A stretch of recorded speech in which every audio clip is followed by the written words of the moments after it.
The home we long for, our home from long ago, it rarely exists when we try to return to it. You see, we changed and it changed. The neighbors moved and the paint faded. Our memories glisten with nostalgic shimmer, but the glow of the streetlights seems flat and dull. Even the trees we once climbed are aging and sagging. The home we knew is only an echo of that which our soul truly pines for. But that doesn't stop the ache, the deep desire for the warmth and comfort of home. Maybe, though, we aren't missing the old house. We're really missing the feeling we had inside it. Maybe for you, your household wasn't warm and wonderful, but I'll bet there was another home that you knew and which knew you. Maybe it was a park or a friend's house, or maybe it was, I don't know, a youth group or a team. Maybe it was a court or a field. Maybe it was a forest or a sidewalk. We all knew the feeling of a childhood home at one point, and we all innately crave it sometimes. So much so that we're all familiar with the illness, the affliction, homesickness. The symptoms are so heavy in our gut. Homesickness is a hollow feeling. It's a sadness in our bones and ligaments. It's a pulling, a tugging tenseness, a soreness stretching for something just out of reach. Homesickness. And this time of year, it's not uncommon for many of us to come down with the touch of this ailment. We all get a little homesick sometimes. Homesickness is more than a feeling. It's a spiritual condition. It's a malady of the soul. The very first words of Psalm 84 are the words of a homesick poet, imagining a universal place where we can all know the truest sense of home. It reads like this: "How lovely is your dwelling place, O Lord! My soul longs for it." Later in the psalm, there's another beautiful line that I love. "Even the sparrow has found a home, and the swallow a nest for herself where she may have her young." This psalm is about a spiritual home, a safe place of belonging for our deepest, truest, innermost self to know welcome, comfort, and rest. The psalmist is speaking of a temple, a cathedral, a sanctuary where we can not only feel safe, but where we can meet God.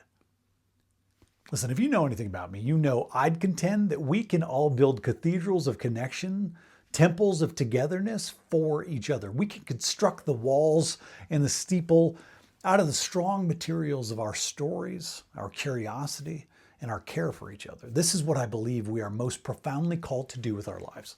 We are meant to provide spiritual homes for each other. Mystics have always pointed us this way. The Sufi poet Rumi gives us clear, simple instructions on how to construct a spiritual home from the elements at hand. He writes, "Wherever you stand, be the soul of that place."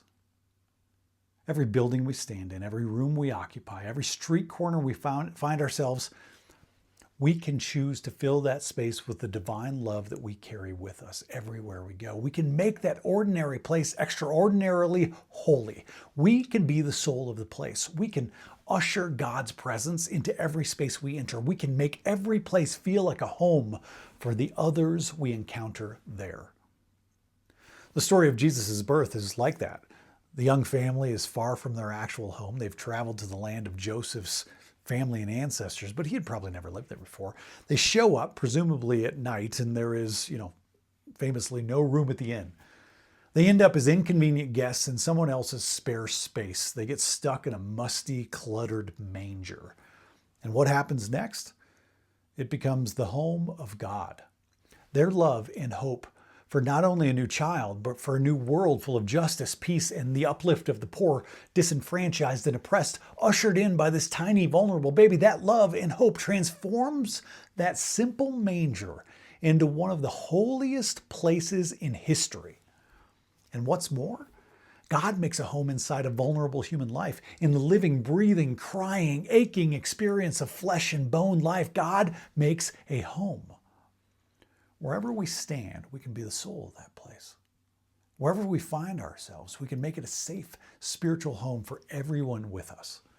The people around you are homesick this time of year, just like you.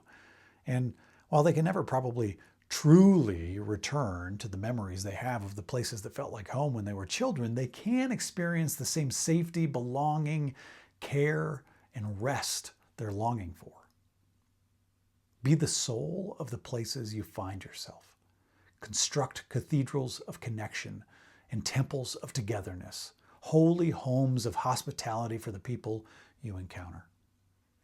Homesickness is a spiritual affliction that we all know so well, and we are all longing for someone to help us ease that aching by making us feel in concrete ways at home. May you feel at home wherever you are and whoever you're with this season. And may you offer freely the shelter of care and the warmth of shared love. Amen. My favorite church is the space between people. Now go with God's love and create the church between.